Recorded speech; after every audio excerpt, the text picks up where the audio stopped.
like this are a cancer on our democracy. They need to be excised from our political system before they mortally wound us.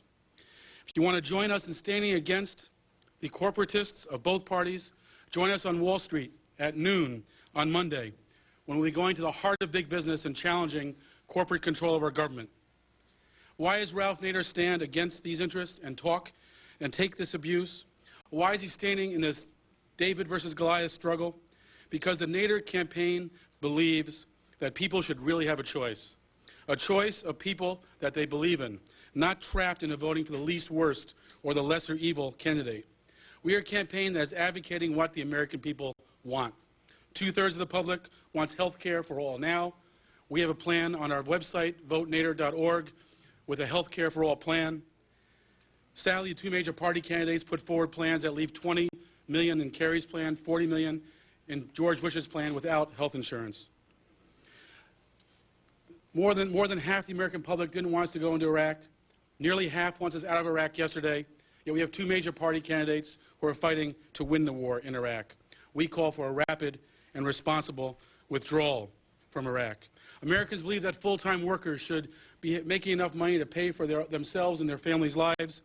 Neither major party candidate is looking at that issue seriously. We have a plan for a living wage for all Americans. You're about to hear from the Dave of this campaign, somebody who is standing against all odds and remains standing and is now seeking your vote. While we've stood with him, many who should have stood with him didn't do so. They allowed the political bigotry to go forward despite the principle in our government of people should have the right to vote for the candidate of their choice. The ACLU remains silent. It's a really, they call themselves the protectors of the Constitution, and yet when the basic fundamental right of our Constitution, the right to vote for a candidate of your choice, came up, they ignored it. They let the political bigotry go on. They let our rights be trampled and our voters' rights be trampled.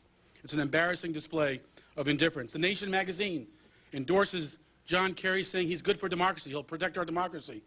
Our experience is that John Kerry and his Democratic henchmen and thugs will undermine our democracy. This campaign has stood up and shown the anti-democracy streak that exists in both parties and will continue to challenge that system until it's destroyed.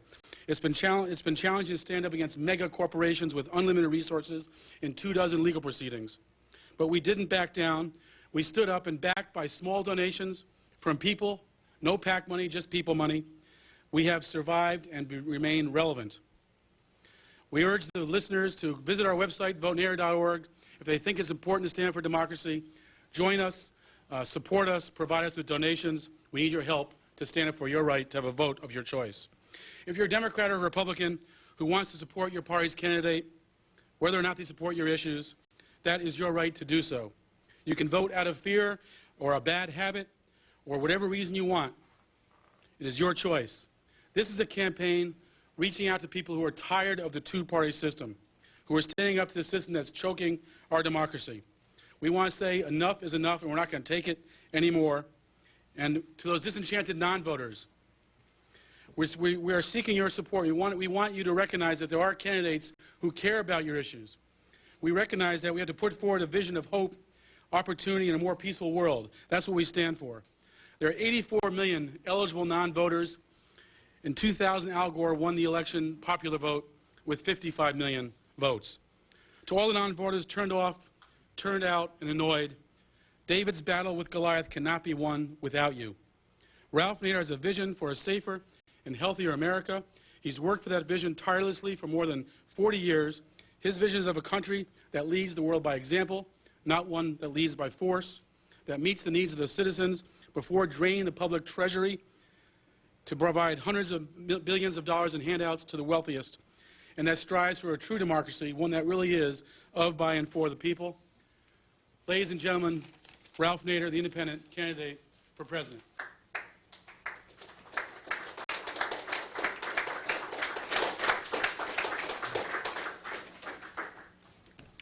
Thank you very much, Mr. Zeese, and thank you all for coming. This is not going to be a typical news conference. The Nader Cameo campaign is not into trivia. It's not into slogans.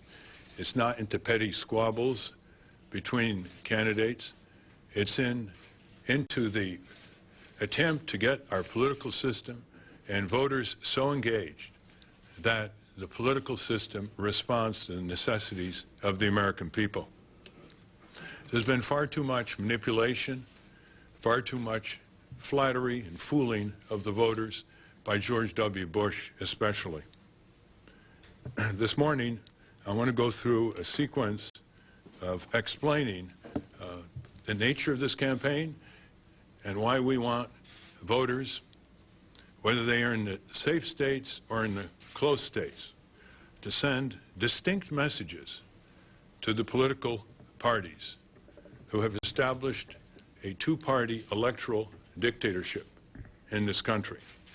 Distinct messages that this country will continue to be driven down, that standards of living will continue to be lower for a majority of the people in spite of economic growth that has overwhelmingly benefited the wealthy and the corporate executives, and that this process can only be reversed by shifting power to the people. It isn't enough just to have good policies, as the Nader-Camejo ticket does. Is it enough that we've worked 40 years resisting opposition to us, challenging the domination of corporate supremacy over our government, over our agencies, over our departments? Without a shift of power, from corporations to workers, to consumers, to small taxpayers, to patients, to communities, to voters, the best of intentions will not be able to deliver themselves.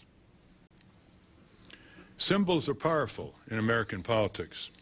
None more powerful than that flag. That flag has been desecrated by the two parties and their corporate paymasters. That flag was never designed to be used as a bandana, such as George W. Bush plunging our nation into an unconstitutional war in Iraq based on a platform of fabrications, deceptions, and lies, against the better judgment of retired admirals and generals and diplomatic intelligence officials who warned him not to do that. That flag was never designed to be a gag in the mouths of the American people who want to speak out and speak up, especially in these troubled times. But that flag has been used as a gag by George W. Bush and Attorney General John Ashcroft, and the Patriot Act, which has been used to chill public dissent, to invade privacies, to pursue abuse of due process against innocent people, to shred the very meaning of probable cause in the process of arrests without charges, imprisonment without lawyers, and other violations of our constitutional standards. That flag should never be used as a fig leaf covering the shame of cowardly politicians who go around the country campaigning without ever mentioning the word poverty. Only the word middle class is mentioned. Even though the shrinking middle class is moving into the realm of poverty, there are tens of millions of Americans who cannot support their families or themselves on the low wages that they're earning. 47 million full-time American workers. 1 out of every 3 American workers does not make a living wage, a wage they can live on. Walmart wages is what they're making. 6, 7, 8, 9, under $10 an hour before payroll deductions. When the Democratic Party and John Kerry cannot mouth the word poverty, they cannot say the word impoverished Americans, they cannot talk about the single moms trying to make it at Walmart on $6.80 an hour, when all they can talk about is the so-called middle class, toward whom they're doing nothing other than mouthing slogans and representations that have no substance to them or no record. When the Democratic Party itself forfeits the votes of millions of these poor workers who don't even vote, who see nothing in politics that means anything to them from either party.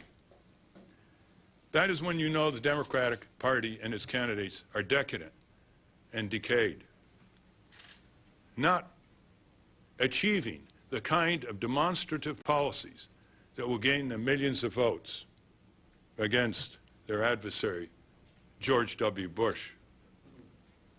George W. Bush is the most impeachable president in modern times. Far more impeachable than Richard Nixon. Far more impeachable than Bill Clinton, who was impeached for lying about sex under oath. This is a man who has plunged our nation into an endless war quagmire with horrible casualties on our side. Death, injury, disease, mental trauma, and more to come. And even larger casualties inflicted on innocent Iraqis, generating a recruitment magnet for more international stateless terrorists, for more violence in that volatile region, for more hatred against the United States of America. The Democrats were complicit in this. They could have stopped that war resolution in the Senate, but they did not. And so they have in the White House a chicken hawk, draft-dodging, messianic militarist presiding over a no-fault government for which he is not being held accountable until perhaps November 2nd, when he should be defeated. For our purposes, the Nader-Camejo ticket, that flag stands for something else.